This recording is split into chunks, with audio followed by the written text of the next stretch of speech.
Hello guys, good evening everyone. Hope all of you are very well. So without any delay, let's come to the point. Actually जो अब तक हमने discuss किया था वो discuss किया था सीरीज में भी हमने डिस्कस किया था अर्थमेटिक प्रोग्रेशन, समांतर श्रेणी। और आज जो हम डिस्कस करने वाले हैं, जैसा कि आप देख पा रहे होंगे बोर्ड पर, आज हम क्या डिस्कस करने वाले हैं, जियोमेट्रिक प्रोग्रेशन, गुणोत्तर श्रेणी।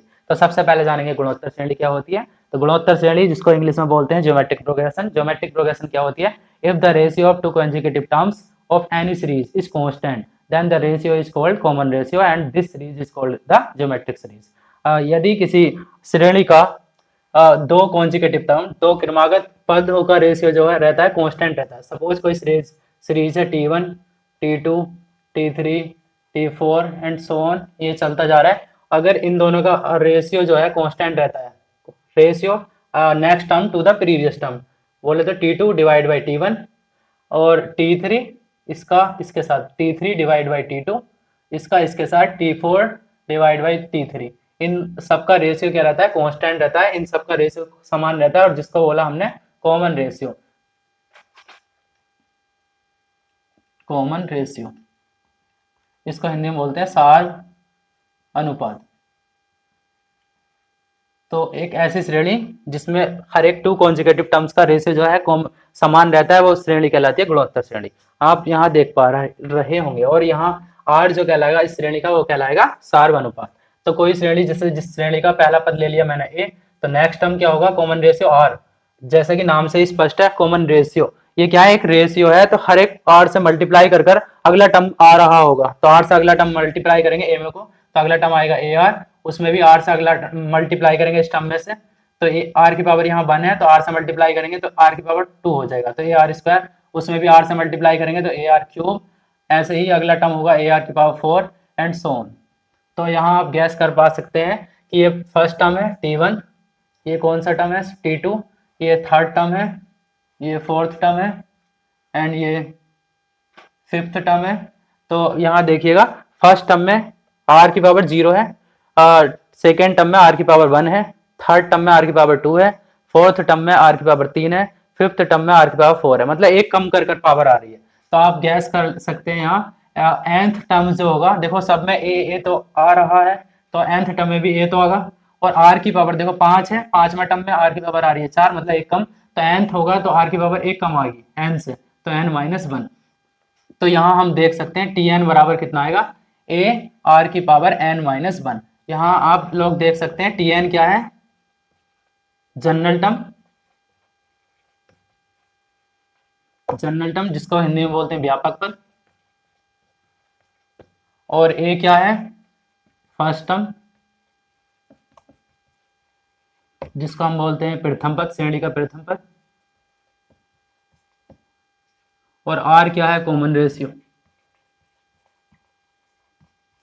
जिसको हम बोलते हैं सार अनुपात।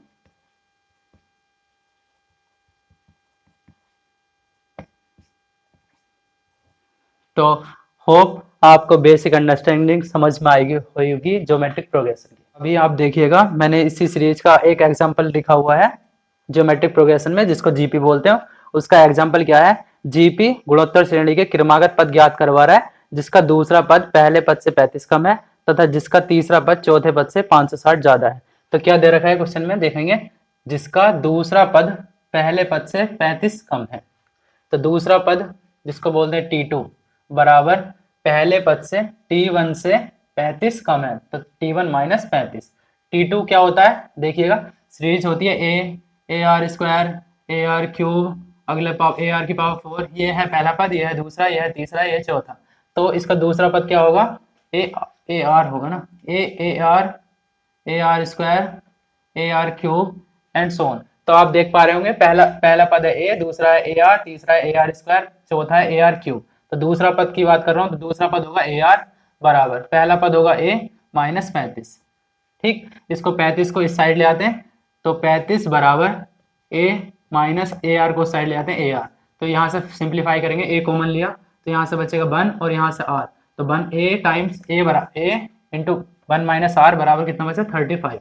इसको नाम दे दिया इक्वेशन 1। अब आगे देखिएगा, आगे क्या था? जिसका तीसरा पद चौथे पद से 560 ज्यादा है। तीसरा पद चौथे पद से 560 ज्यादा है, तो तीसरा पद बराबर चौथा पद प्लस 560।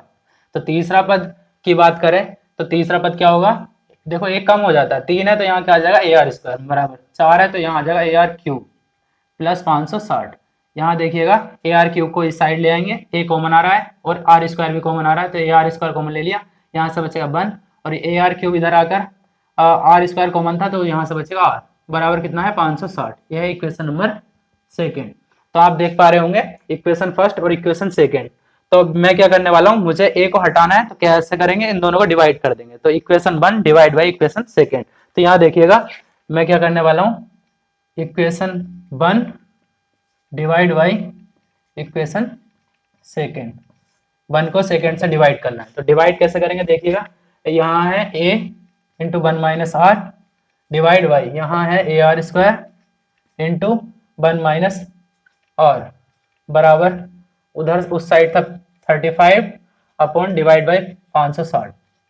अब यहाँ देखिएगा 1 minus R cancel out, A cancel out, यहाँ बचा 1 बाई आर स्क्वायर बराबर, देखिएगा इसको कैंसिल आउट कर लेते हैं 7 से, 7 पंजे 35, 7 अट्ठे 56, 5 से काटेंगे 5 चिकन 5, 16 पंजे 80, तो 1/16। तो यहाँ से आर स्क्वायर बराबर आएगा 16 या आर बराबर आएगा प्लस माइनस 4। तो हमारे पास जो रेशियो है कॉमन रेशियो है सार अनुपात या तो +4 होगा या -4 होगा। अब यहाँ देखिएगा इसके अकॉर्डिंग, क्वेश्चन के अकॉर्डिंग दूसरा पद जो है पहले पद से 35 कम है, तो यहाँ देखिए दूसरा पद जो है पहले पद से 35 कम है, इसका मतलब जो है जीपी जो है वो डिक्रीजिंग जीपी है, घटती हुई जीपी है, क्योंकि जिसका दूसरा पद पहले पद से 35 कम आ रहा है। तो यहाँ से आर की जो वैल्यू होगी 4 वो कैंसिल आउट हो जाएगी, तो आर बराबर क्या होगा -4 होगा। क्यों होगा, क्योंकि अगर +4 ले लेते हैं तो जो जीपी बनेगी, तो अगला देखो पहला पद होगा ए, अगला होगा 4a, अगला होगा 16a, इसका मतलब जो है जीपी बनेगी वो इंक्रीजिंग जीपी बनेगी। बट हमारे अकॉर्डिंग, क्वेश्चन के अकॉर्डिंग दूसरा पद पहले पद से 35 कम है, इसका मतलब आर जो होगा वो निगेटिव में होगा, क्योंकि जीपी जो होनी चाहिए डिक्रीजिंग जीपी होनी चाहिए। तो हमारे पास आ चुका है आर बराबर कितना -4। अब आर बराबर -4 निकल कर आ चुका है, तो आर बराबर -4 या तो आप इक्वेशन फर्स्ट में पुट कर दीजिएगा या इक्वेशन सेकेंड में पुट कर दीजिएगा। तो मैं इक्वेशन फर्स्ट में पुट कर रहा हूँ, तो a इंटू 1 माइनस आर की जगह कितना पुट करना है -4 बराबर कितना 35। यहाँ देखिएगा a 1 माइनस +4, तो 1 + 4 कितना होता है 5 बराबर कितना 35, तो 5 से कैंसिल आउट करेंगे 5 7 35, तो a बराबर कितना मिलेगा 7, a बराबर 7 आया और r बराबर -4 आया। तो हमारे पास जो सीरीज होगी a की जगह कितना आया 7, तो सीरीज जो होगी 7, अगला जो होगा देखो r की जगह -4, तो अगला होगा 7 गुणा -4 और अगला जो होगा 7 इंटू -4 का स्क्वायर एंड सो ऑन। तो 7 7 चौक 28 -28, अगला होगा -4 का स्क्वायर 16, 16 सत्ते कितने होते हैं 16 सत्ते 112 एंड सो ऑन। ये जो होगी 3 क्रमागत पद पूछा था, तो 3 क्रमागत पद जो होंगे जीपी के ये होंगे। That is the final answer for this particular question. And sum of nth terms of GP, तो लिख लीजिएगा sum of nth term of GP, गुणोत्तर श्रेणी के n पदों का योगफल, गुणोत्तर श्रेणी के n पदों का योगफल, गुणोत्तर श्रेणी के n पदों का योगफल। यहाँ देखिएगा सपोज पहला पद है a, दूसरा कितना होगा ए आर, अगला होगा ए आर स्क्वायर, अगला होगा ए आर क्यूब, अगला होगा ए आर की पावर 4। इन सब का क्या निकालना है, सम निकालना है। तो सम को नाम दे दिया है s बराबर, सम है तो प्लस भी लगा देते हैं and so on. Last term जो होगा वो होगा ए आर की पावर n-1। अब मैं क्या करने वाला हूँ, इस सम को निकालने के लिए देखिएगा इसमें कॉमन रेशियो कितना चल रहा है r, तो क्या करते हैं कॉमन रेशियो से मल्टीप्लाई कर देते हैं इस पूरी इक्वेशन को। तो s को कॉमन रेशियो से मल्टीप्लाई करेंगे तो r इंटू एस बराबर, r से मल्टीप्लाई करेंगे लेकिन एक टर्म छोड़कर नेक्स्ट टर्म लिखने वाले हैं। तो यहाँ a है तो इसके आगे कुछ नहीं लिखेंगे, अगला टर्म लिखेंगे। क्या मतलब r से मल्टीप्लाई करेंगे a में तो मिलेगा ar, तो उसको यहाँ लिखेंगे यहाँ ना लिखकर, ठीक है। अगला देखो उसके बाद अगर मैं बात करूं ए आर में r से मल्टीप्लाई करेंगे तो कितना मिलेगा ए आर स्क्वायर प्लस, अगला देखिए ए आर स्क्वायर में r से मल्टीप्लाई करेंगे तो ए आर क्यूब प्लस अगला देखिएगा ए आर क्यूब में आर से मल्टीप्लाई करेंगे तो ए आर की पावर 4, एक एक पावर बढ़ती जाएगी। यहाँ देखिएगा इससे पहला टर्म रहा होगा ए आर की पावर n माइनस 2, तो उसमें आर से मल्टीप्लाई करेंगे तो ए आर की पावर n माइनस 1, एंड इसमें आर से मल्टीप्लाई करेंगे तो कितना मिलेगा ए आर की पावर, देखो आर से मल्टीप्लाई करेंगे तो 1 कैंसिल आउट हो जाएगा तो ए आर की पावर n। अब हम क्या करने वाले हैं, यहाँ देखिएगा अब हम क्या करने वाले हैं, इनको सब्ट्रैक्ट करने वाले हैं घटाने पर। तो यहाँ लिख दीजिएगा घटाने पर। अब इनको घटाएंगे तो यहाँ माइनस, यहाँ माइनस, यहाँ माइनस, माइनस माइनस माइनस। अब क्या करने वाले हैं, यहाँ देखिएगा A R cancel out, A R square, A R square, A r cube, A r cube, A R की पावर 4, ये सारे टर्म्स क्या होने वाले हैं, कैंसिल आउट होने वाले हैं। यहाँ से बचेगा ए और इसका बचेगा, यहाँ से बचेगा माइनस का ए आर की पावर n। तो ये लिख देते हैं, देखो यहाँ से एस है और यहाँ क्या है आर एस, तो क्या क्या एस कॉमन ले लिए दोनों में से, यहाँ से बचा 1 और माइनस का कितना बचा आर बराबर, देखिएगा पहला पद है ए तो ये लिख लीजिएगा, प्लस वो माइनस है तो माइनस, यहाँ बचा ए आर की पावर n। अब यहाँ देखिएगा इसमें ए कॉमन ले सकते हैं तो ए कॉमन ले लिया, यहाँ से बचा 1 माइनस आर की पावर n, और इस साइड कितना चल रहा है एस इंटू 1 माइनस आर, तो एस बराबर निकालेंगे तो कितना मिलेगा ए इंटू 1 माइनस आर की power n upon 1 minus R. तो ये आप देख सकते हैं यहाँ ये क्या है, sum of nth terms of GP, गुणोत्तर श्रेणी के n पदों का योगफल। s बराबर ए क्या प्रथम पद, r क्या है कॉमन रेशियो सार्वनुपात, n क्या पदों की संख्या, तो a इंटू 1 माइनस आर की power n upon 1 minus are.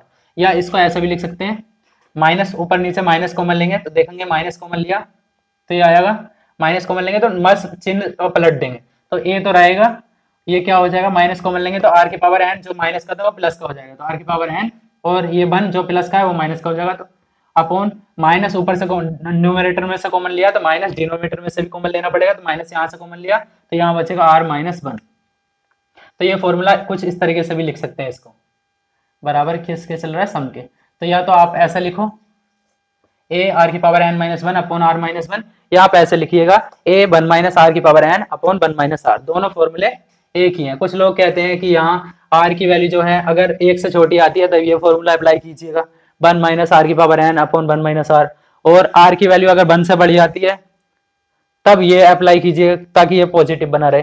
ऐसा कुछ नहीं है, आप कोई से भी फॉर्मूला अप्लाई कर सकते हैं, क्योंकि r की वैल्यू सपोज 1 से बड़ी है, 1 से क्या आती है बड़ी आती है, और हमने क्या किया इस फॉर्मूले में पुट कर दिया तो यहाँ नेगेटिव मिलेगा, यहाँ भी नेगेटिव मिलेगा, वो नेगेटिव नेगेटिव कैंसिल आउट होगा, फिर भी आंसर मिलने वाला पॉजिटिव। मतलब या तो आप इस फॉर्मूले में रखिए इस फॉर्मूले में रखिएगा, आंसर दोनों से सेम ही मिलने वाला है, तो इसका चिंता मत कीजिएगा। पर्टिकुलर क्वेश्चन को आगे बढ़ा रहा हूँ तो यहाँ देखिएगा ये रिजल्ट याद रहना चाहिए, तो ये रिजल्ट फिर से लिखा रहने देता हूँ 1 मिनट के लिए मैं, देखिएगा। अब हम क्या करने वाले हैं, लिख ही देते हैं वापस से। रिजल्ट क्या निकाला था हमने, गुणोत्तर श्रेणी के n पदों का योगफल बराबर a 1 माइनस आर की power n upon 1 minus R, ये रिजल्ट है। अब क्या करते हैं, अब कुछ पूछ लेता है गुणोत्तर श्रेणी के अनंत पदों का योगफल, गुणोत्तर श्रेणी के अनंत पदों का योगफल, गुणोत्तर श्रेणी के अनंत पदों का योगफल एस इन्फिनिटी, अनंत पदों का योगफल। तो इसको कैसे निकालेंगे, यहाँ देखिए अनंत पद है तो इसका मतलब जो गुणोत्तर श्रेणी रही होगी, पहला पद ए R square, A r cube and so on, ये कहाँ तक जा रही है अनंत तक जा रही है। इन सबका हमें क्या निकालना सम, तो उसको नाम दे दिया एस इन्फिनिटी।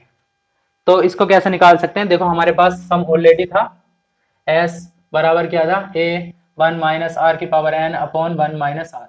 मैंने माना कि r की वैल्यू जो है वो -1 और 1 के बीच में लिया, r बिलोंग्स कर रहा है -1 और 1 के बीच में, मतलब r की वैल्यू जो है वो -1 और 1 के बीच में कोई भी वैल्यू ली, -1 और 1 के बीच में, तो उसकी पावर n करेंगे। -1 और 1 के बीच में सपोज हमने वैल्यू ली 1/2 आधा, तो क्या होगा आधे की पावर रेस करेंगे तो वो और छोटा हो जाएगा। तो -1 और 1 के बीच में कोई भी वैल्यू आप लोगे इसमें तो वो क्या होगी वैल्यू, उसकी पावर रेस करोगे तो वो वैल्यू बहुत कम हो जाएगी, ऐसा समझ सकते हो।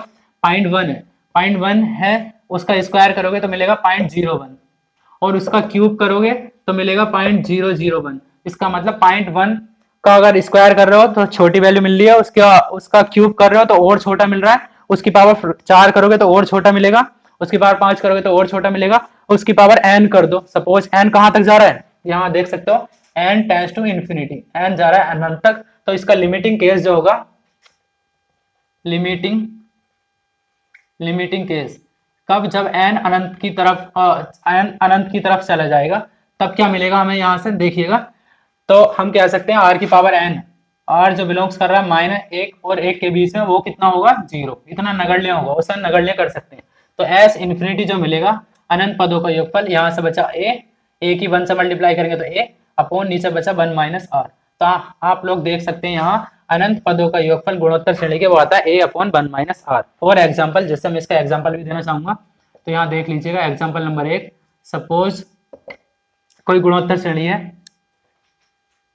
1/2, 1/4, 1/8, 1/16 एंड सो ऑन। तो कोई पूछा है कि इसके अनंत पदों का योगफल, ये कहाँ तक जा रही है, अनंत श्रेणी, अनंत तक जा रही है श्रेणी, इसका अनंत पदों का योगफल पूछा है। तो s इन्फिनिटी बराबर फॉर्मूला लगाएंगे a/1 - r।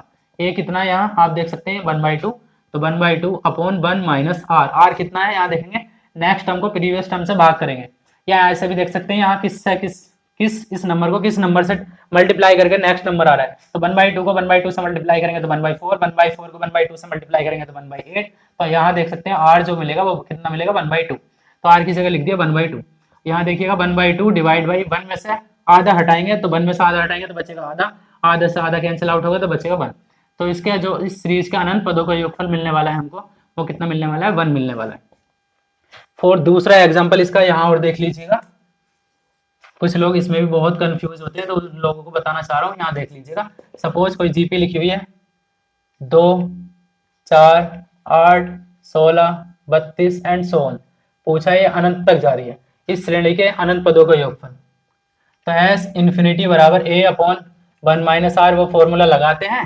a कितना दे रखा है सर 2 दे रखा है, अपॉन 1 - r कितना दे रखा है 2 दूनी 4 दूनी 8, इसका मतलब r कितना होगा 2 होगा, तो 1 - 2, और यहाँ 2 डिवाइड बाई 1 में से 2 गया -1, तो इसके अनंत पदों का योगफल जो निकाल देते हैं वो लोग, वो -2 निकाल देते हैं और फिर वो एग्जाम में निपट जाते हैं। ऐसा क्यों निपटे वो, ऐसा इसलिए निपटते हैं क्योंकि आप वो कॉमन सेंस नहीं लगाते, वो बस फॉर्मूले पे ध्यान देते हैं। मैंने यहाँ फॉर्मूला जो बताया था स्पेशली इसलिए बताया था, r की वैल्यू जो है -1 और 1 के बीच में होगी तब हम ये फॉर्मूला लगाएंगे, s इन्फिनिटी बराबर a/1 - r।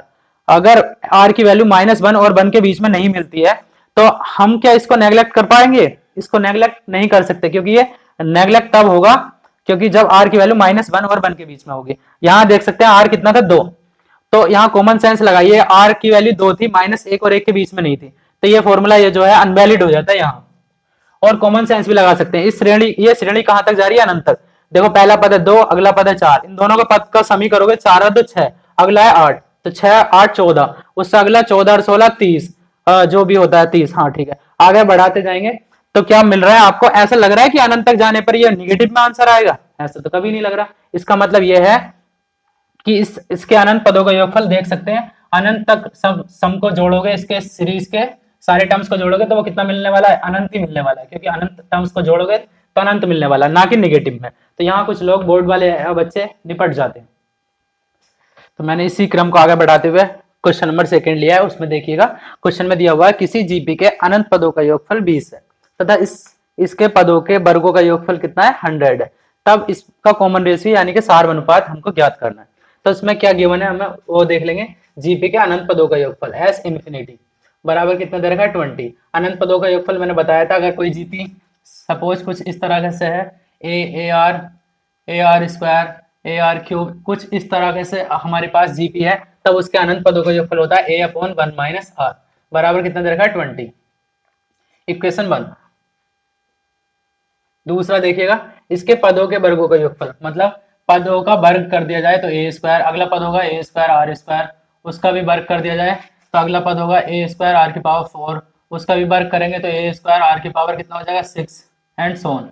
इन सबका योगफल जो दे रखा है, इन सबका योगफल वो कितना दे रखा है 100 है। तो यहाँ देखिएगा इन सबका योगफल निकालना है तो क्या होता है a/1 - r, यहाँ a की जगह है a स्क्वायर, अपॉन 1 - r की जगह कितना होगा r स्क्वायर, बराबर कितना दे रखा है 100।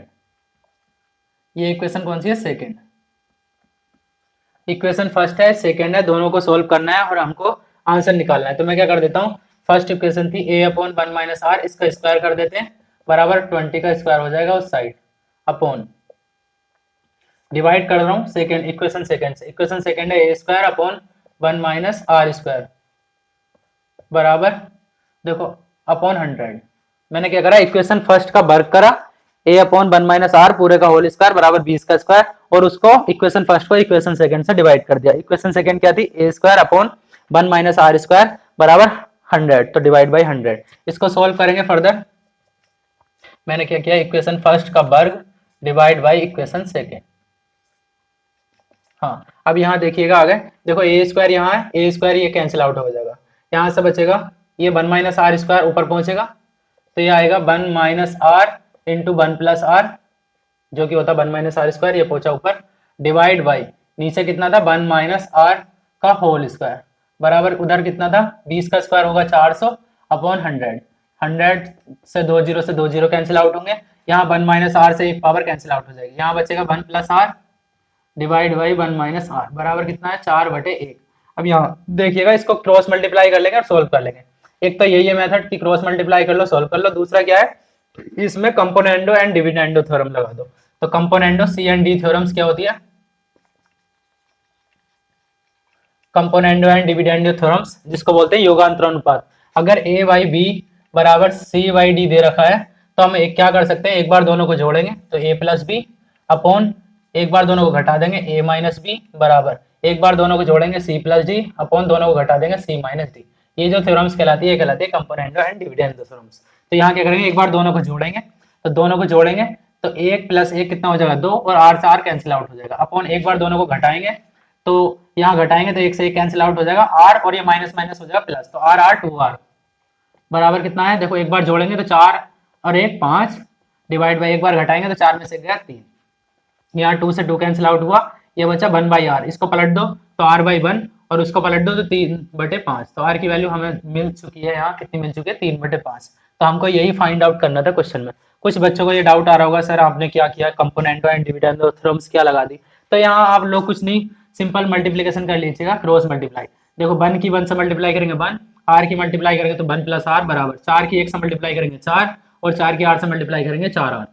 4r को इस साइड बुला लेंगे तो 4r इधर आकर प्लस 4r हो जाएगा और एक r पहले से था तो ये हो गया 5r बराबर 4 ये था उसमें से एक उधर पहुंच जाएगा तो घट जाएगा तो 4 में से गया 3, तो r की वैल्यू यहाँ से मिल जाएगी 3/5। तो आप इसको फॉलो कीजिए, ये इसको फॉलो कीजिए, आंसर सेम आने वाला है। मैंने इसलिए बताया ये क्योंकि आपको ये आने वाले टाइम में बहुत यूजफुल होने वाली है सी एंड डी थ्योरम, जिससे आंसर फास्टली निकलता है, इसलिए इसको भी समझना बहुत जरूरी था। तो अब हम देखिएगा, जैसे हमने कल डिस्कस किया था कि एपी के कुछ हाइलाइट्स डिस्कस किए थे समांतर श्रेणी के, सिमिलरली आज हम क्या डिस्कस करने वाले हैं, जीपी के कुछ हाइलाइट्स, मतलब कुछ महत्वपूर्ण बिंदु। पहला बिंदु क्या है, यदि जीपी के प्रत्येक पद को सेम नॉन जीरो नंबर से, नॉन जीरो बोले तो कोई वो नंबर जीरो नहीं होना चाहिए, नॉन जीरो नंबर से गुणा या भाग कर दी जाए तब रिजल्टिंग सीक्वेंस जो होती है वो भी जीपी में होगी। फॉर एग्जाम्पल यहाँ देखिए क्या कहना चाह रहा है ये, अगर कोई जीपी है सपोज 1, 1 का दुगुना 2, 2 दूनी 4, दूनी 8, दूनी 16, दूनी 32 एंड सो ऑन।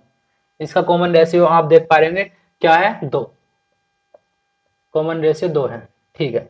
तो इस सीक्वेंस को अगर मैं किसी नॉन जीरो नंबर से क्या करूं, चलो पहले सबसे पहले देखते हैं कि अगर सर ऐड कर दें तो इसमें तब क्या होगा। सपोज मैंने +2 ऐड कर दिया, 2 ऐड करा तो 1 और 2 कितना हुआ 3, 2 में 1 और 2 3 हुआ, 2 में को 2 ऐड करेंगे 2 और 2 4, 4 में को 2 ऐड करेंगे 6, 6 में को अब 8 में को 2 ऐड करेंगे 10, 16 में को 2 ऐड करेंगे 18, 32 में को 2 ऐड करेंगे 34। अब क्या ये सीक्वेंस, ये बताओ जीपी है। देखिए जीपी कैसे पता करते हैं, जीपी पता करते हैं next term to the previous term का रेशियो लेकर। तो 4/3 किसके बराबर आना चाहिए, 6/4 के, 6/4 इसका बराबर देखो 2 3 6, 2 दूनी 4, ये तो 3/2 है, ये 4/3 है। इसका मतलब क्या है, इसका मतलब क्या है, हाँ तो इसका मतलब ये है कि 4/3 3/2 के बराबर नहीं है, तो ये क्या है, ये जीपी नहीं है। अच्छा अगर हम इसमें -2 कर दें तब क्या होगा, तो -2 करेंगे, 1 में से 2 घटाया तो -1, 2 में से 2 घटाया तो 0 और 4 में से 2 घटाया तो 2, 8 में 2 घटाया 6, 16 में 2 घटाया 14, 32 में 2 घटाया 30 एंड सो ऑन। क्या ये जीपी होगी? बताओ, 0/1 कितना मिलेगा? 0। 2/0 मिलेगा अनंत, इसका मतलब ये भी जीपी नहीं है। अगर मैं नॉन जीरो नंबर से मल्टीप्लाई कर दे, सपोज 3 से मल्टीप्लाई कर दे, चलो 2 से मल्टीप्लाई कर देते हैं। मैंने क्या करा, 2 से गुणा कर दिया हर एक टर्म्स को। 2 से गुणा करेंगे तो देखिएगा, 1 दूनी 2, 2 दूनी 4, 4 दूनी 8, 8 दूनी 16, 16 दूनी 32, 32 दूनी 64 एंड सो ऑन। क्या ये जीपी है? बताओ, इसका कॉमन रेशियो कितना मिल रहा है? 2। तो यहाँ देख पा रहे होंगे आप, इसका कॉमन रेशियो कितना है? 2। तो ये क्या है? जीपी है। तो इसका मतलब ये जीपी है। तो कोई नॉन जीरो नंबर से हम किसी इसको गुणा कर दिया जाए तो वो जीपी होगी। अगर भाग कर दें तो, सपोज अगर हम 2 से भाग कर देते तब क्या होता? 2 से भाग करते तो यहाँ मिलता 1/2, यहाँ मिलता 2/2, यानी कि 2/2। अगला टर्म मिलता 4/2, अगला टर्म मिलता 8/2, अगला टर्म मिलता 16/2, अगला टर्म मिलता 32/2 एंड सो ऑन। अच्छा, इसका कॉमन रेशियो कोई बता सकता है? इसका कॉमन रेशियो कितना होगा? देखिए, इसका कॉमन रेशियो होगा 2/2 होता है 1। एक इसका रेशियो ले लो, 2/2 डिवाइड बाई कितना? 1/2। ये 2 कैंसिल आउट होगा। और या 4/2 का रेशियो किसके साथ होगा? इसके साथ, यानी कि 2/2 के 2 कैंसिल आउट हो। यहाँ भी रेशियो मिलने वाला 2 और यहाँ भी मिलने वाला 2। इसका मतलब इसका कॉमन जो रेशियो है वो कितना है? 2 है। तो यहाँ देख पा रहे होंगे आप, इसका कॉमन रेशियो कितना है? 2 है। 2। तो यहाँ देख पा रहे होंगे, क्या है ये? एपी में है। तो हाँ, ये एपी में है। तो एपी नहीं, सॉरी, जीपी। तो क्या ये जीपी में है? तो हाँ, ये जीपी में है। तो इसलिए ये सीरीज जीपी में होगी। बट आप देख पा रहे होंगे, किसी नॉन नेगेटिव नंबर्स या नेगेटिव नंबर्स हो या ना हो, जीरो भी हो तब भी चलेगा, ना हो तब भी चलेगा, अगर उसको ऐड कर दिया जाए तब ये रिजल्टिंग सीक्वेंस जो होती है वो जीपी में नहीं होती। अदरवाइज मल्टीप्लाई और डिवाइड कर दिया जाए तब वो सीक्वेंस जो होती है वो जीपी में होती है। इसी का अगला पॉइंट ऐसा भी है कि अगर दूसरा पॉइंट देख लो, यदि जीपी के प्रत्येक पद की घात समान रूप से बढ़ा दी जाए, लिख लीजिएगा, यदि जीपी की पावर्स जीपी के, यदि जीपी के प्रत्येक पद की पावर रेस कर दी जाए, सेम रेस कर दिया है ना, राइज कर दी जाए, तब सीक्वेंस, रिजल्टिंग सीक्वेंस जो होगी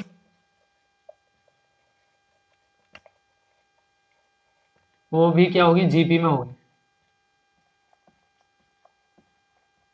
हर एक पावर को बढ़ा दिया जाए। देखो हमारे पास जीपी क्या थी? 1 2 4 8 16। तो मैंने क्या करा, सबकी पावर 3 कर दी। 1 की पावर 3 करी। अगला क्या है? 2, 2 की पावर भी 3 कर दी। अगला क्या है? 4, 4 की पावर भी 3 कर दी। अगला क्या है? 8, 8 की पावर भी 3 कर दी। अगला क्या है? 16, 16 की पावर भी 3 कर दी। तो क्या ये जीपी में है? तो देखिएगा, इसका जो कॉमन रेशियो होगा, 2 दूनी 4 दूनी 8 डिवाइड बाई 1 कितना होगा? 8। यहाँ देखिए, 4 चौक 16 चौका 64 डिवाइड बाई 8, 8 8 64, मतलब कॉमन रेशियो जो मिलने वाला है यहाँ कितना मिलने वाला है? 8। यहाँ भी कितना मिलने वाला? 8। तो इसका मतलब ये क्या है? सीक्वेंस, रिजल्टिंग सीक्वेंस क्या है? जीपी में है। तो हाँ है। तो इसकी प्रॉपर्टी याद रखिएगा कि सेम नॉन नेगेटिव नंबर से या तो गुणा करो या भाग करो या पावर्स को सेम पावर राइज करो, तो उससे रिजल्टिंग सीक्वेंस जो होती है वो जीपी ही रहती है। बट अगर ऐड करोगे या सब्ट्रैक्ट करोगे तो सीक्वेंस जो है वो जीपी में नहीं रहती। बट एपी में ये सारी कंडीशंस फॉलो होती हैं, बट ये वाली कंडीशंस फॉलो नहीं होती। अब यहाँ देखिएगा, मैंने 2 पॉइंट डिस्कस किए। अब तीसरा पॉइंट क्या है? इसकी तीसरा हाईलाइट पॉइंट जो है उसको ही बता देता हूँ। तो देखिएगा, अगला पॉइंट जो है,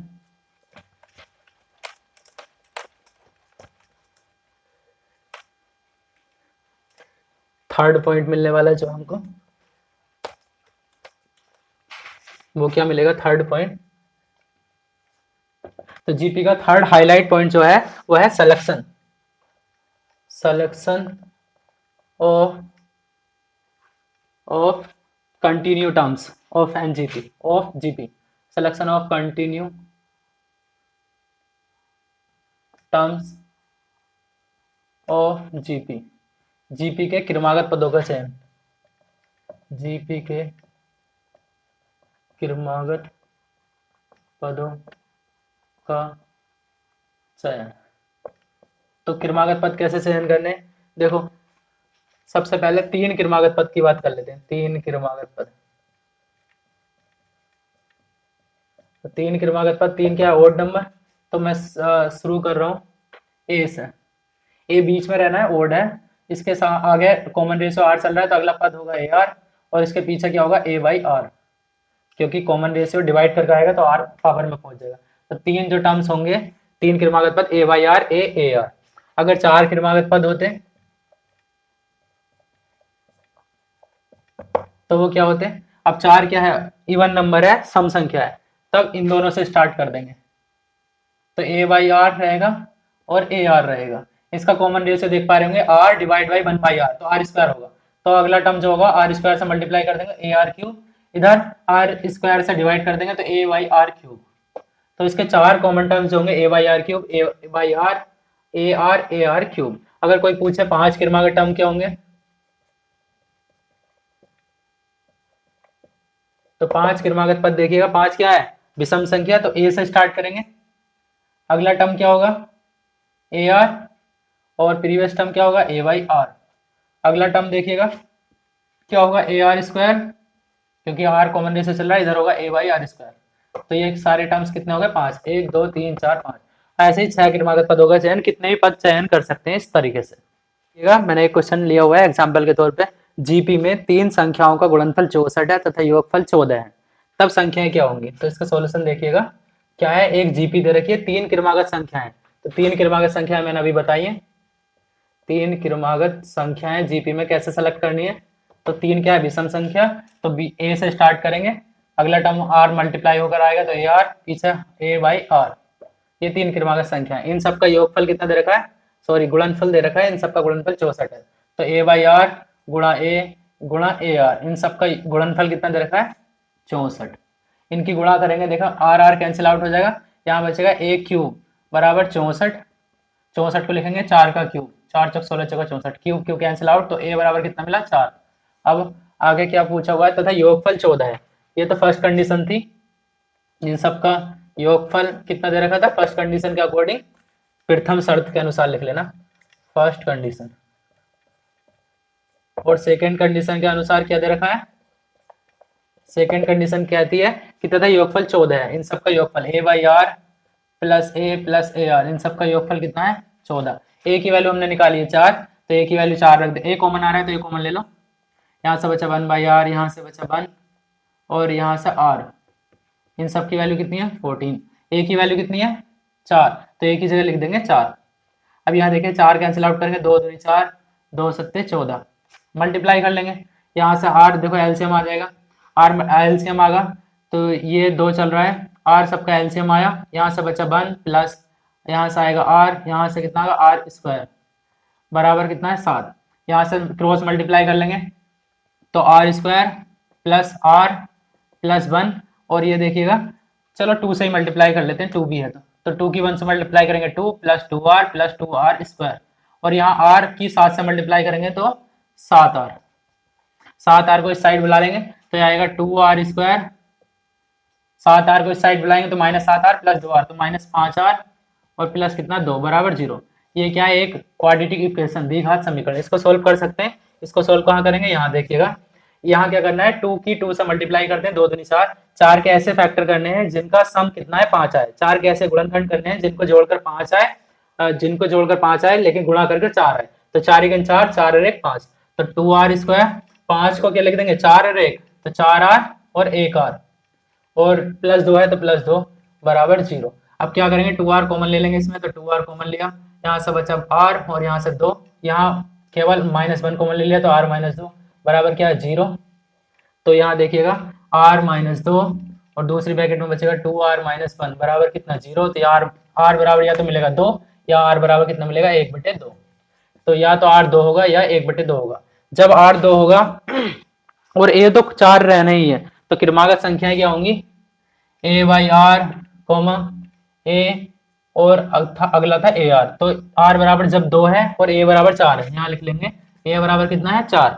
ए 4 है, आर 2 है, तो ए की जगह 4 रखेंगे तो 4/2 मतलब 2, कॉमा ए की जगह कितना है? 4, तो 4। अगला टर्म जो होगा 4 दूनी 8, तो 2 4 8, या उल्टा जब आर की जगह 1/2 होगा तो उल्टा मिल जाएगा, 8 4 2। तो this is the final answer. ये 3 क्रमागत संख्याएं। तो अभी हम नेक्स्ट पॉइंट डिस्कस करेंगे। नेक्स्ट हाईलाइट पॉइंट्स क्या कह रहा है? हाईलाइट पॉइंट नंबर 4, जीपी में प्रारंभ से तथा अंतिम से समान दूरी पर स्थित पदों का गुणनफल क्या रहता है, कांस्टेंट रहता है। मतलब एग्जांपल के तौर पर समझेंगे, कोई जीपी ले लो, सपोज जीपी है 1 2 2 दूनी 4 दूनी 8 दूनी 16 दूनी 32 दूनी 64, ये क्या है, एक जीपी है। अब क्या कह रहा है, इस जीपी के अकॉर्डिंग, क्वेश्चन के अकॉर्डिंग, मतलब इस डेफिनेशन के अकॉर्डिंग प्रारंभ से तथा अंतिम से समान दूरी पर स्थित पदों का गुणनफल, ये प्रारंभ से ये अंतिम से, इन दोनों का गुणनफल करो 64 कन 64, और इसका 2 का और 32 का गुणनफल करो 32 दूनी 64, 4 का 16 का गुणनफल करो 16 चौका 64। तो ये गुणनफल क्या रहता है, समान दूरी पर स्थित पदों का गुणनफल क्या रहता है, कांस्टेंट रहता है, नियत रहता है हमेशा।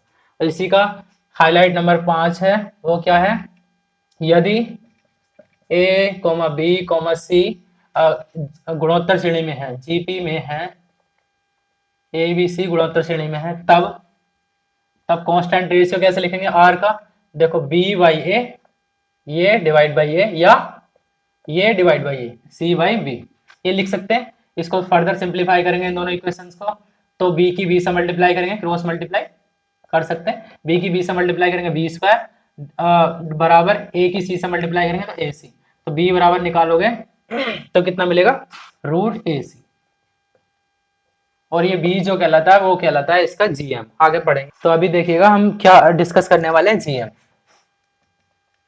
गुणोत्तर माध्य या ज्योमेट्रिक मीन।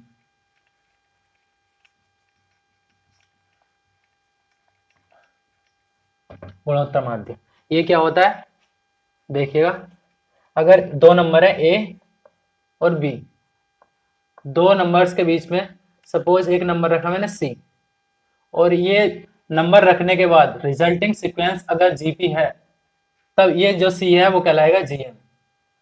ये डेफिनेशन है जीएम की, गुणोत्तर माध्य की, मतलब कि यहाँ हम कॉमन रेशियो भी लिख सकते हैं। कॉमन रेशियो क्या होगा, सी बाई ए या बी बाई सी, तिरछी गुणा कर लेंगे, सी की सी से सी स्क्वायर, ए की बी से ए बी, या सी बराबर ए बी की पावर 1/2, या रूट ए बी, ऐसे भी लिख सकते हैं, रूट ए बी।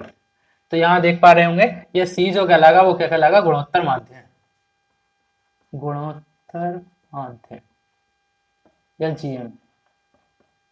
तो अब आगे बात करेंगे हम, गुणोत्तर माध्य तो समझ में आता है कि सर अगर जीएम ए बी का निकालना है तो वो निकालेंगे ए बी की पावर 1/2।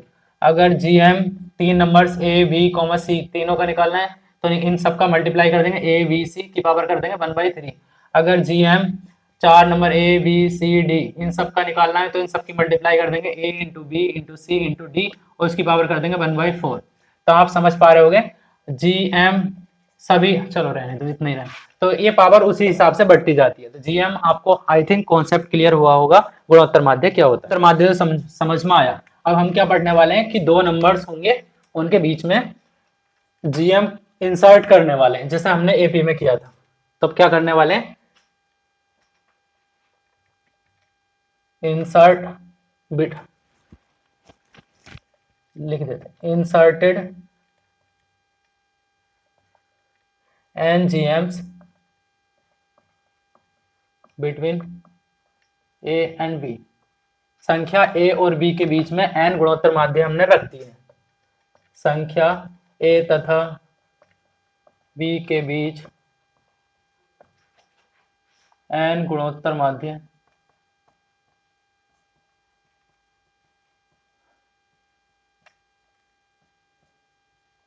तब क्या होगा, देखिएगा, संख्या ए है, ये है संख्या, यहाँ बना लेते हैं आगे, ये है संख्या बी। अब इनके बीच में हम कितना रख रहे हैं, एन गुणोत्तर माध्य।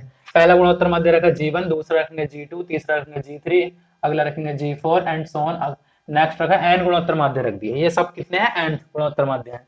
तो आप यहाँ देख पा रहे होंगे, अगर मैं G1 को लिखना चाहूँ तो वो इस टर्म्स को आर, देखो रिजल्टिंग सीक्वेंस क्या होगी, जीपी होगी, क्योंकि हमने गुणोत्तर माध्य क्या करें इनके बीच में इंसर्ट किया।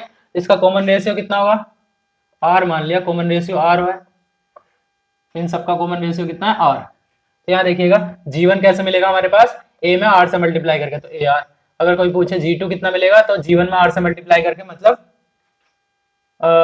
G2 कितना मिलेगा, G1 कितना था ए आर, ए आर में भी आर से मल्टीप्लाई करके तो ए आर स्क्वायर। G3 कैसे मिलेगा, ए आर स्क्वायर में आर से मल्टीप्लाई करके मतलब ए आर क्यूब। G4 कैसे मिलेगा, AR क्यूब में R से मल्टीप्लाई करके AR की पावर 4। तो यहाँ पैटर्न समझ सकते हैं आप, यहाँ 1 है तो यहाँ R की पावर 1 है, यहाँ 2 है तो यहाँ R की पावर 2 है, यहाँ 3 है तो R की पावर 3 है, यहाँ 4 है तो R की पावर 4 है। तो यहाँ अगर सपोज nth गुणोत्तर माध्य होगा तो यहाँ AR की पावर कितना होगा, n होगा। तो यहाँ तक आई थिंक क्लियर होगा। अगर कोई पूछे कि सर B क्या होगा, तो B जो होगा वो Gn में को R मल्टीप्लाई कर रहा होगा, Gn में को R मल्टीप्लाई करेंगे तो B आएगा। तो B बराबर Gn, अभी बताया मैंने AR की पावर n, तो AR की पावर n इंटू R। तो B बराबर AR की पावर n ये है, एक ही है, तो R की पावर कितनी हो जाएगी, n प्लस 1, गुणा में पावर्स ऐड हो जाती हैं। यहाँ से B बाई A को इसके डिवाइड में ले आए बराबर R की पावर n प्लस 1, या R की वैल्यू निकालना चाहेंगे तो B बाई A इसकी पावर में 1 अपॉन पहुंच जाएगा, तो 1 अपॉन n प्लस 1। तो यहाँ से कॉमन रेशियो आप फाइंड आउट कर सकते हैं इजीली। R बराबर कितना, B बाई A की पावर 1 बाई n प्लस 1। तो ये रिजल्ट भी याद रखिएगा कि जब इंसर्ट n GMs इंसर्ट करने हैं A और B के बीच में, संख्या A तथा B के बीच में n गुणोत्तर माध्य रखने हैं, तब उसका डायरेक्टली हम कॉमन रेशियो फाइंड आउट कर सकते हैं, B डिवाइड बाई A की पावर 1 अपॉन n प्लस। तो अभी मैंने इसका एग्जांपल लिया है। एग्जांपल क्या है, GM के ऊपर 12 तथा 27 का GM कैसे निकालना है। तो GM किसका निकालना है, गुणोत्तर माध्य 12, 27 का। तो गुणोत्तर माध्य 12, 27 का कैसे गुणोत्तर माध्य निकालते हैं, 12 गुणा 27 की पावर कितना कर देंगे, 2 टर्म्स है तो 1/2, 3 टर्म्स होते तो 1/3।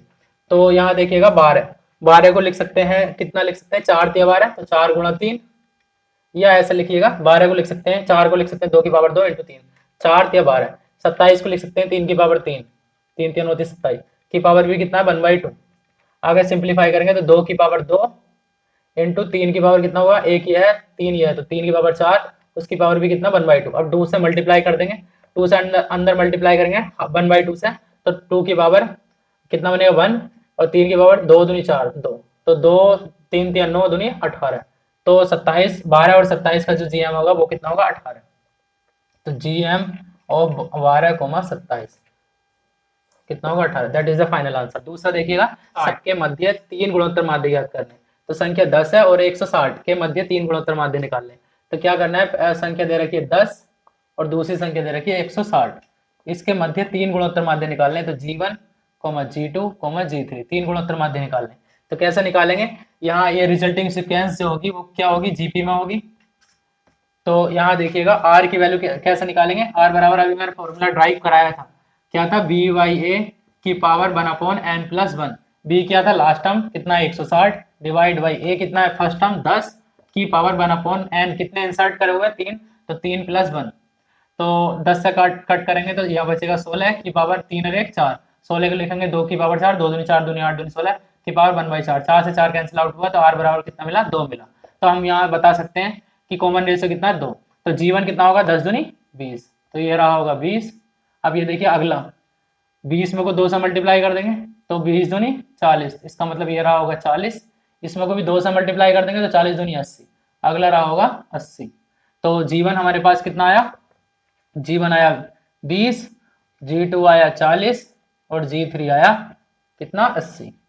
तो आप देख पा रहे होंगे या तीनों गुणोत्तर माध्य हमने निकाल लिया। तो this is the final answer. अब आगे देखिएगा, अब हम पढ़ने वाले हैं relation between AM and GM, समांतर माध्य और गुणोत्तर माध्य में संबंध। इसको हिंदी में भी लिखना चाहे तो लिख लीजिएगा, समांतर माध्य तथा गुणोत्तर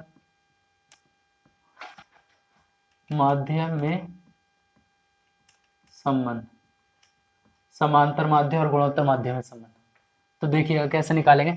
सबसे पहले जानेंगे समांतर माध्य, हमने कल पढ़ा था AM बराबर, किसी ने अगर समांतर माध्य नहीं पता है तो मेरे इससे पहले वाली वीडियो में जाइएगा और देखिएगा वहां समांतर माध्य क्या होता है। तो AM बराबर 2 नंबर्स का A एंड B का समांतर माध्य जो होता है A plus B divide by 2। गुणोत्तर माध्य जो बताया था मैंने वो कितना बताया था, √AB। इन दोनों के बीच में रिलेशन फाइंड आउट करना है। तो रिलेशन सपोज मैंने मान लिया कि AM माइनस GM निकालते हैं सबसे पहले। तो AM कितना है, A plus B divide by 2 minus GM कितना है, √AB। अच्छा, इसको सोल्व करेंगे तो 2 LCM आगा, तो 2 यहाँ लिखा, यहाँ है A plus B minus √AB है, तो ये 2 से मल्टीप्लाई करेंगे तो 2 √AB हो जाएगा। A को लिखेंगे √A का स्क्वायर, B को लिखेंगे √B का स्क्वायर, और 2 माइनस 2 √A इंटू √B तो लिखा हुआ है, डिवाइड बाई ये कितना है 2। तो ये अल्टीमेटली रूट ए का स्क्वायर इसलिए लिखा क्योंकि रूट स्क्वायर करते समय रूट हट जाता है, ये बचेगा ए और ये बचेगा बी और ये 2 रूट ए बी लिखा हुआ है। तो ultimately a square plus b square minus 2ab, ये बना root a minus root b का होल स्क्वायर डिवाइड बाई कितना 2। ये क्या चल रहा है, A M minus G M. अब यहाँ देखिएगा ये क्या है, किसी चीज का स्क्वायर, तो किसी चीज का स्क्वायर मतलब किसी नंबर का स्क्वायर है। किसी नंबर का स्क्वायर जो होता है हमेशा पॉजिटिव रहता है, पॉजिटिव रहता है, इसलिए ये संख्या जो होगी पॉजिटिव होगी। सपोज किसी के माइंड में क्वेश्चन आ रहा होगा सर पॉजिटिव कैसे रहता है, सपोज कोई नंबर लो -2, तो -2 का स्क्वायर भी करोगे तब भी वो माइनस का स्क्वायर प्लस में आता है, 2 होगा तो तब भी प्लस ही रहेगा। तो अल्टीमेटली ये पूरी क्वांटिटी जो है वो है पॉजिटिव। पॉजिटिव पॉजिटिव मतलब धनात्मक है,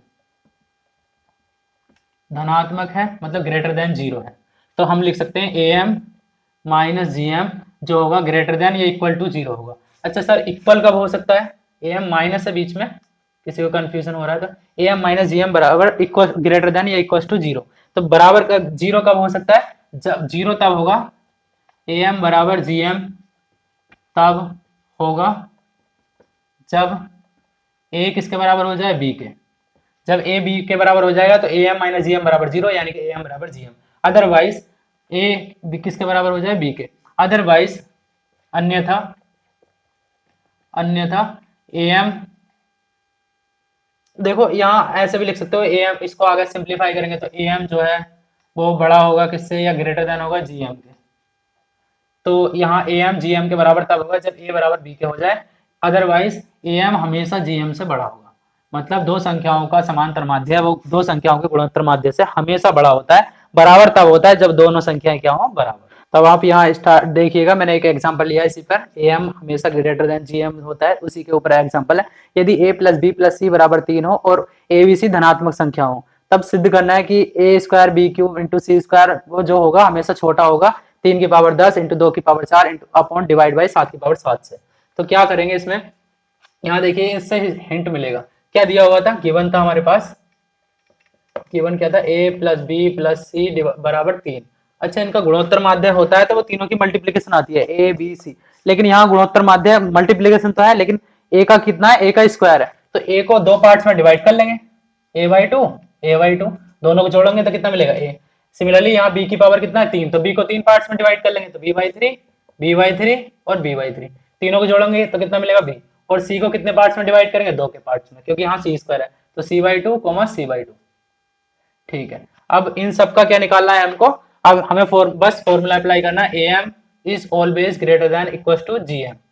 am क्या होता है, इन सब का am निकालना है, ये जितने भी नंबर्स हैं लिखे हुए हैं, यहाँ कितने नंबर्स लिखे हुए हैं, 1 2 3 4 5 6 7, 7 नंबर्स का am। तो समांतर माध्य क्या होता है, एवरेज, पदों का योग बटे पदों की संख्या, इन सब का योग करेंगे तो ये लिखा हुआ अल्टीमेटली a, ये लिखा हुआ अल्टीमेटली b और ये लिखा हुआ अल्टीमेटली c, तो इन सब greater than equal to gm। तो am इन सब का समांतर माध्य क्या होता है, एवरेज, औसत, पदों का योग बटे पदों की संख्या, इन सब का योग मतलब a प्लस बी प्लस सी पदों का योग बटे पदों की संख्या, कितनी संख्या 7, तो divide by 7 greater than equal to इन सब का क्या गुणोत्तर माध्य सबकी गुणा करते हैं, तो गुणा करेंगे तो एक ही से a स्क्वायर डिवाइड बाई 2 की 2 से 2 दूनी 4 इंटू गुणा करेंगे तो b क्यूब डिवाइड बाई 3 3 होते हैं 27 या 3 की पावर 3 ऐसे लिख लो, इंटू ये 2 की पावर 2 लिख लेना इसको, into C square divide by 2 दूनी 2 की पावर 2, उसकी पावर भी देखो am क्या होता है, a b c की पावर 1 बाई कितने नंबर से 7, तो 1/7। तो यहाँ देखेंगे ये कितना है, a square B cube C square divide by 2 की पावर कितना हो गया, 2 ये है 2 ये है, 2 की पावर 4 और 3 की पावर 3, उसकी पावर भी कितना है 1/7 बराबर, उस साइड कितना चला है देखो, a प्लस बी प्लस सी, इस पूरे की वैल्यू कितनी है 3, तो इस पूरे की वैल्यू रख देंगे 3, तो 3/7 बराबर नहीं है, छोटा है या लेस देन है 3/7 से। अच्छा इसको 7 को पावर में उस साइड पहुंचा रहा हूँ तो 1/7 इधर ना लिख के इधर कितना हो जाएगा 7, तो यहाँ से मिलेगा a square B cube C square less than equal to 3 की पावर 7 ये है, 3 की पावर 3 ये है, तो 3 की पावर 7 और 3 की पावर 10, ठीक है, और 2 की पावर 4, तो 2 की पावर 4 और डिवाइड बाई कितना है 7 की पावर 7। आप देखिएगा यही हमको प्रूव करना था, a square B cube C square less than equal to 3 की पावर 10 2 की पावर 4 डिवाइड बाई 7 की पावर 7, तो this is the final answer, hence prove HP। देखिएगा हमने डिजाइन करा है, अब प्रॉब्लम्स डिजाइंस ऑन जीपी पर कुछ प्रॉब्लम्स डिजाइन होती हैं, तो टाइप फर्स्ट लिया है बार को भिन्न में बदलना, converting recurring decimal to fraction. ऐसा होता है कि कोई नंबर है, जैसे फॉर एग्जाम्पल 0.423 और सपोज 2323 चलता जा रहा है, ऐसा लिखो 0.42323232323 एंड सो ऑन। तो इसको ऐसे भी लिख सकते हैं 0.423 का बार, 0.423 का बार। इसका मतलब यह क्या है, 23 रिकर कर रहा है बार बार डेस। तो इसको फ्रैक्शन में कैसे बदलेंगे, फ्रैक्शन मतलब समझ में नहीं आया सर, जैसे लिखा हुआ है 4/3, तो इसका मतलब क्या, 3 × 3 बचा 1, पॉइंट लगाएंगे हो गया 10, तो 3 × 9 3 × 9 3 × 9 3 × 9 3 × 9, तो इसका मतलब सर ये है 1.3 का बार, ये बार बार चले जा रहा है, तो रिकरिंग डेसिमल इसी होता है। तो 1.3 का बार को हमने 4/3 कैसे लिखा, वही हम यहाँ एक्सप्लेन कर रहे हैं। तब यहाँ देखिएगा कैसे करेंगे इसको। तो सर हमारे पास क्वेश्चन था 0.423 का बार, इसको डेसिमल में बदलना है, फ्रैक्शन में बदलना है, भिन्न में। भिन्न में क्या होगा, तो यहाँ देख लो, सबसे पहले क्या करना है, हमारे पास था 0.423 का बार, इसे ऐसे लिख सकते हैं, देखिएगा 0.423 का मतलब है 0.4232323 ये है, ऐसे चलता जाएगा। इसे ऐसे लिखेंगे अच्छा 4 था ये, सॉरी 0.423। अच्छा पहले वाला को लिखा 0.4 प्लस अगले वाले को लिख देंगे 0.023, अगले वाले को लिख देंगे 0.00023, अगले वाले को लिख देंगे 0.000, कितने जीरो हैं, 3 2 5 23 एंड सो ऑन। इसको जोड़ेंगे, दोनों को जोड़ेंगे तो 0.423, उसको जोड़ेंगे तो 0.42323 फिर 23, ऐसे ही चलता जाएगा। अब इसमें क्या कर लेते हैं हम, यहाँ देखिएगा पॉइंट उड़ाया तो 10 बढ़ेगा, तो इसके नीचे 10 आएगा, यहाँ पॉइंट उड़ाएगा तो 10 की पावर 3 हो जाएगा, यहाँ पॉइंट उड़ेगा तो 10 की पावर कितना हो जाएगा, 2 2 3 5 हो जाएगा, यहाँ पॉइंट उड़ेगा तो 10 की पावर कितना हो जाएगा, 7 हो जाएगा। तो आप देख पा रहे होंगे पहला पॉइंट है 4/10, दूसरे में 23 कॉमन ले लेते हैं, 23 कॉमन लिया तो यहाँ से बचा 1/10³, यहाँ से बचा 1/10 की पावर 5, 1/10 की पावर 7 एंड सो ऑन। ठीक, अब क्या देख पा रहे होगे आप, ये क्या है, जीपी, जिसका कॉमन रेशियो कितना है, कॉमन रेशियो देखिएगा, कॉमन रेशियो है 1/10 का स्क्वायर, क्योंकि 1/10 का स्क्वायर में हर एक टर्म से मल्टीप्लाई हो रही है। तो बस जीपी का फॉर्मूला लगा लेना, जीपी का ये कहाँ तक जा रहा है, अनंत तक। तो देखिएगा 4/10 प्लस 23 ऐसी रहा। अब इसमें क्या करने वाले हैं, जीपी का अनंत पदों का योगफल होता है a/1 - r। तो a कितना है, a है पहला टर्म 1/10³ अपॉन 1 - r कितना है 1/10 का स्क्वायर। इसे सिंप्लीफाई कर लेंगे थोड़ा सा, सिंप्लीफाई कैसे करेंगे सर, यहाँ देखिएगा, सिंप्लीफाई यहाँ कर रहा हूँ मैं, ये कितना मिला पहला 4/10, तो 4/10 और प्लस 23 और ये कितना लिखा 1/10 का क्यूब, 1/10 का क्यूब डिवाइड बाई, देखो 10 का स्क्वायर में से एक हटाएंगे, 100 में से एक हटाएंगे तो 99 डिवाइड बाई 10 का स्क्वायर। अब यहाँ क्या करा, 10 का क्यूब से 10 का स्क्वायर हटेगा तो एक 10 बचेगा ऊपर, तो ये बचा 4/10 प्लस 23, ऊपर बचा 1/10 और ये है 99, तो 1/10 नीचे आएगा तो 99 की 10 से गुणा करेंगे 990। तो अल्टीमेटली इसको सोल्व कर लेना थोड़ा सा, इसका एलसीएम कितना आएगा, देखो ये है 990, ये है 10 है 990, 10 से भाग करेंगे तो 99 बचेगा, 99 की 4 से गुणा कर लेना, 4 9 36 का 4 से 3, 4 9 36 3 39 396 प्लस 990 से ये 990 कटा तो यहाँ से बचेगा 23। इन सबको जोड़ लेना, ये 6 3 9 2 और 9 11 का एक हासिल 1 3 और 1 4, 419/990, 419/990। तो हमारे पास देख पा रहे होंगे आप, इसका मतलब ये फ्रैक्शन जो थी किसकी, यहाँ देखिए फ्रैक्शन जो थी 0.423 की वो कितनी आई है 419/990। इसको याद रखिएगा रिजल्ट को। तो गाइस अब यहाँ देखिएगा, अब तक हमने जो डिस्कस किया है वो गुणोत्तर श्रेणी पर जो क्वेश्चन किए थे, अब गुणोत्तर श्रेणी की सहायता से हमने रिकरिंग डेसिमल को सोल्व किया था, लेकिन अब मैं इसकी कुछ शॉर्टकट देने वाला हूँ, कुछ ट्रिक देने वाला हूँ कि कैसे डायरेक्टली एग्जाम में कैसे निकाल सकते हैं। तो यहाँ देखिएगा, सबसे पहले 2/3 है, इसको अगर 3 से भाग करेंगे तो 0.666 मिलेगा, जिसको मैंने लिख दिया 0.6 का बार, इसका मतलब बार बार आते जा रहा है। तो इसको कैसे लिखना है, देखो पॉइंट के बाद कितना अंक है 1, उस पर बार लगा हुआ है तो 6 अंक है, बार लगा हुआ है तो इसलिए एक बार है तो उसके लिए आता 9, तो 6/9 डायरेक्टली। तो इसको कर सकते हो 3 दूनी 6 3 3 9, तो ये मिलेगा 2/3। तो आप देख पा रहे होगे 2/3 से 2/3 कैसा आया। अगला देखिएगा, ये था 0.25/18, इससे भाग करेंगे तो 0.27777 यानी 0.27 का बार। इसको कैसे लिखेंगे, देखो पॉइंट के 2 अंक बाद क्या है, बार लगा हुआ है ना, बार है सिर्फ एक पर, तो ऐसे लिखेंगे 27 पूरा माइनस, इस पर बार नहीं है तो 2 डिवाइड बाई, देखो बार वाला अंक 1 है तो उसके लिए 9 और इस पर बार नहीं है तो उसके लिए 0, तो ये 27 में 2 गया 25 बटे कितना 90। इसको फर्दर सिंप्लीफाई कर लेंगे, 5 पंजे 25, 18 पंजे 90, तो कितना मिलेगा 5/18। तो आप देख पा रहे होंगे 5/18 कैसा आया। अगला देखेंगे, अगला क्या दिया हुआ है 5/11, 5/11, 11 से 5 को भाग लगाएंगे तो मिलेगा 0.45454545, इसका मतलब 0.45 का बार। अब इसको कैसे सोल्व करेंगे, पॉइंट के दोनों अंक के ऊपर बार लगा हुआ है तो क्या लिखेंगे 45 बटे दोनों 2 अंक के लिए लगाते हैं डबल लाइन, तो 45/99 सिंपली। तो इसको फर्दर 9 से काट लेना, 9 पंजे 45, 9 1 9, 9 1 9, तो मिलेगा 5/11, 5/11। ठीक है, आगे देखेंगे 5/3, 3 से भाग लगाएंगे 5 को तो 1.66, जिसको मैंने लिख दिया 1.6 का बार। इसको देखेंगे, देखो पॉइंट अब तक हमने जो डिस्कस किया वो पॉइंट के बाद थे सारे अंक, इसमें पॉइंट से पहले भी आया, तो उसको अलग हटा लेंगे और क्या, तो इसका मतलब एक सही 6 पे बार लगा हो तो 6 बटे एक बार के लिए आता है 9, एक सही 6/9, 2 से काट लेंगे, 3 से सॉरी 3 दूनी 6, 3 3 9, इसका मतलब एक सही 2/3। आगे सोल्व कर लेंगे, 3 1 3 3 2 5/3, तो this is the final answer.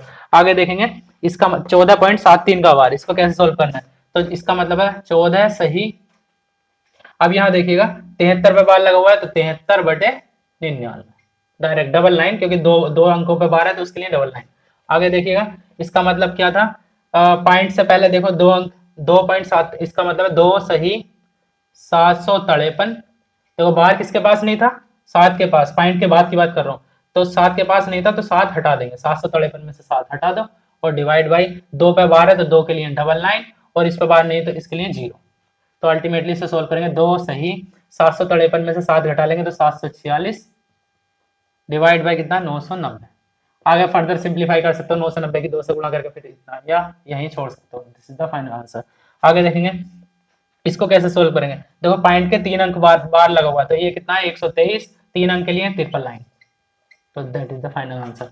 अब इसको देखिएगा 0.423, इसको इसलिए इंपॉर्टेंट हो जाता है, अभी मैंने इस पर जीपी पे यही क्वेश्चन था 0.423 का बार, इसको कैसा सोल्व करना है, तो पॉइंट के बाद कितने अंक है 3 अंक है, 4 2 3, उसमें से 4 पे बार नहीं है तो 4 को हटा दो, डिवाइड बाई 2 पे बार लगा तो उसके लिए डबल लाइन और इस पे बार नहीं है तो उसके लिए 0, तो कितना मिला 423 में से 4 हटाएंगे तो 419 और डिवाइड बाई कितना 990।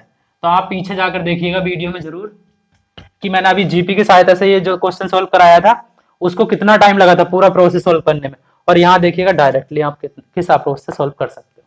तो अब यहाँ देखिएगा मैं इसका पार्ट मतलब टाइप सेकंड लेकर आ रहे हैं, प्रॉब्लम्स ऑन जीपी, उसका टाइप सेकंड क्या है, क्वेश्चन देख रखा है एक सीरीज है 7 + 7 7 + 7 7 7, ऐसे रिकर कर रहा है 7 बहुत बार, तो इसके n पदों का योग ज्ञात करना है। तो सबसे पहले क्या करेंगे, इसमें देखिएगा इस टाइप के किसी भी प्रॉब्लम से, यहाँ सपोज 7 दे रखा है, यहाँ 9 9 भी दे सकता है, 9 + 9 9 9, 8 8 8, कुछ भी दे सकता है, मतलब एक नंबर देगा, 9 दे रहा है तो यहाँ 9 फिर 9 9 फिर 9 9 9 9, 11 है तो 11 11 11।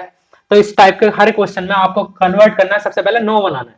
तो 9 बनाने के लिए आप क्या करोगे, इसमें पहले सबसे पहले 7 कॉमन लो, तो यहाँ 1 + 1 1 + 1 1 1 + 1 1 1 एंड सो ऑन, क्या n पद है, इसमें n टर्म्स है।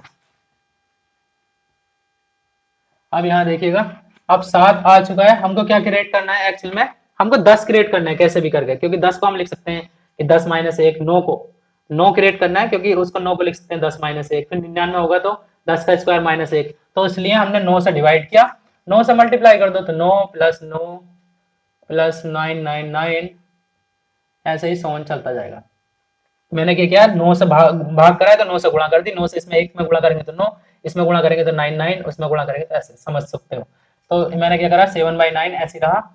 अब क्या कर रहा हूं मैंने, इसको 9 को क्या लिख सकता हूँ बताओ, 10 - 1, यही तो हमारा एम था इस क्वेश्चन का, 10 - 1, 99 के लिख सकते हैं 10 का स्क्वायर - 1, क्योंकि 10 का स्क्वायर कितना होता है 100, 100 में से 1 सब्ट्रैक्ट करेंगे तो 99, ऐसे 9 से 99 लिखो, 10 का क्यूब - 1, 1000 में से 1 सब्ट्रैक्ट करेंगे तो 9 से 99 एंड सो ऑन, कितने टर्म्स है n पद बढ़ाएंगे। देखिएगा यहाँ 10 यहाँ 10 यहाँ 10, सब में 10 कॉमन आ रहा है तो 10 कॉमन ले लेंगे, तो 10 मतलब कॉमन क्या, अलग अलग लिख लेंगे, 10 प्लस 10 का स्क्वायर प्लस 10 का क्यूब एंड सो ऑन।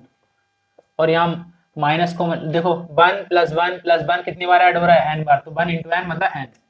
अब आगे देखेंगे 7/9 ऐसी रहा। इसमें ये क्या है, जीपी, और जीपी के देखो इसका आर कितना है 10, क्योंकि 10 से मल्टीप्लाई होकर अगला टर्म आ रहा है, तो इसका कॉमन रेशियो कितना है 10 है। तो जीपी के nth टर्म्स का योगफल जानते हैं, a r की पावर n-1 अपॉन r-1। तो a की जगह है कितना 10, और r की जगह है 10 की पावर n-1 अपॉन r-1, मतलब 10-1 बोले तो 9, और ये माइनस n भी चल रहा है तो माइनस n, और ये जो मिलेगा आपको, ये क्या मिलेगा, फाइनल आंसर।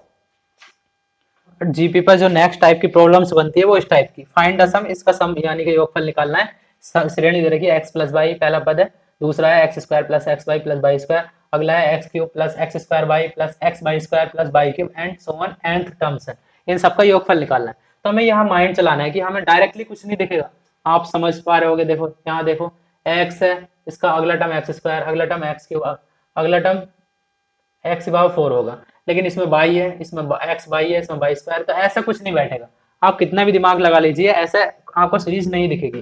तो इसमें क्या करना है, इस टाइप के सम में निकालने के लिए, अच्छा ऐसा समझ सकते हैं कि यहाँ x प्लस बाई है, सपोज x माइनस बाई का फैक्टर और होता तो ये बन जाता x square minus y square, यहाँ x माइनस बाई का फैक्टर और होता तो ये बन जाता x cube minus y cube, क्योंकि x a cube minus y b cube क्या होता है, a minus b, a square plus b square plus a B.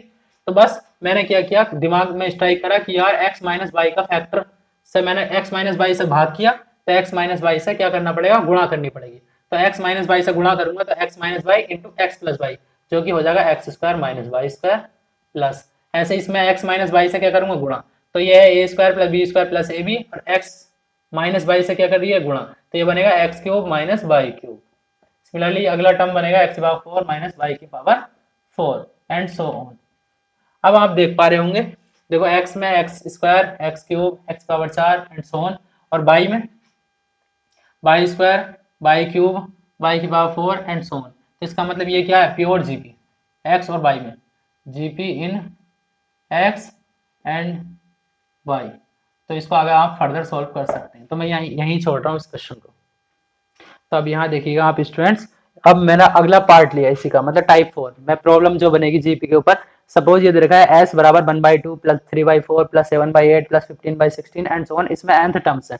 तब यहाँ देखिएगा नॉर्मल से आप देखोगे तो ना ये आपको जीपी दिखेगी ना एपी दिखेगी, तो इसमें कुछ दिमाग लगाना पड़ेगा। दिमाग क्या कि यार अगर 2 में से 1 हटाएंगे तो कितना बचेगा, 1, 4 में से 3 हटाएंगे तो वही 1, 8 में से 7 हटाएंगे तब भी 1, 16 में से 15 हटाएंगे तब भी 1। इसका मतलब ऐसा लग रहा है कि सर कि 1/2 को ऐसे लिख सकते हैं, 1 में से आधा हटा दो, अगले को 1 में से कितना हटा दो, 1/4, अगले को क्या हटा दो, 1 में से 1/8, नेक्स्ट टर्म को 1 में से 1/16। देखो 1 2 इकन 2, 2 में से गया 1/2 ये लिखा हुआ है, 4 इकन 4, 4 में से गया 3/4 ये लिखा हुआ है, 8 इकन 8, 8 में से गया 7/8 ये लिखा हुआ है, 16 इकन 16, 16 में से गया 15/16 ये लिखा हुआ है। इसका मतलब इसको ऐसा लिख सकते हैं। अब क्या करना है, अब ये देखिएगा nth टर्म्स तक है, उसमें n पद है। अब समेशन देखो s बराबर 1 प्लस 1 प्लस 1 प्लस 1 कितनी बार ऐड हो रहा है, n बार, तो n माइनस ये कितना बचा, माइनस कॉमन लिया, 1/2 plus 1/4 plus 1/8 plus 1/16 and so on, कितने टर्म्स हैं, n पद। अब यहाँ देखिएगा ये nth है, ये क्या है, प्योर जीपी, आपको दिख गया होगा, जिसका कॉमन रेशियो कितना है 1/2। तो इसको आगे फर्दर आप क्वेश्चन को सॉल्व कर सकते हैं। हमने क्या किया, एक नेक्स्ट क्वेश्चन लिया है, क्या यदि दो संख्याओं के बीच का समांतर माध्य है, इनके बीच गुणोत्तर माध्य का क्या है, दुगना है, तब सिद्ध कीजिए कि दोनों संख्याओं का अनुपात ये होगा। सपोज मैंने मान लिया कि let us assume the 2 numbers, जो 2 संख्याएं हैं वो क्या है, a एंड b है। तब क्या करना है, देखिए क्वेश्चन में दिया हुआ है 2 संख्याओं का समांतर माध्य है am, वो क्या है, इनके बीच गुणोत्तर माध्य का क्या है, समांतर माध्य, वो 2 गुणा गुणोत्तर माध्य है। समांतर माध्य बराबर 2 इंटू गुणोत्तर माध्य, समांतर माध्य गुणोत्तर माध्य का दुगुना। समांतर माध्य क्या होता है a plus B divide by 2 बराबर 2 इंटू गुणोत्तर माध्य होता है रूट ए बी। अच्छा एक काम करते हैं, रूट ए बी को यहाँ बुला लेते हैं, ये रूट ए बी यहाँ आ गया, तो यहाँ से मिलेगा a plus B divide by root A B बराबर 2b है, तो 2b लिख दिया, बराबर कितना है 2। अब क्या करते हैं, देखिएगा यहाँ फिर से कंपोनेंडो एंड डिविडेंडो थ्योरम्स लगाने वाला हूँ। किसी को नहीं पता C and D theorems, C and D theorems क्या कहलाती है वो देखिए क्या कहती है।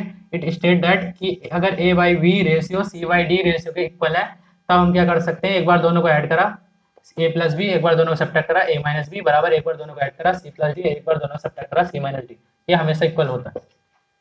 तो इन दोनों में भी कंपोनेंट और डिविडेंड थ्योरम्स लगाने वाला हूँ। तो एक बार दोनों को ऐड करेंगे तो ए प्लस बी, नीचे वाले को ऐड करेंगे तो plus two root A B, एक बार दोनों को सब्ट्रैक्ट कर देंगे। देखो ये वाला टर्म तो एक है तो ए प्लस बी, एक बार प्लस किया और एक बार क्या करेंगे minus, minus two root A B, उसी साइड भी एक बार प्लस करेंगे तो दो प्लस वन अपन दो माइनस वन।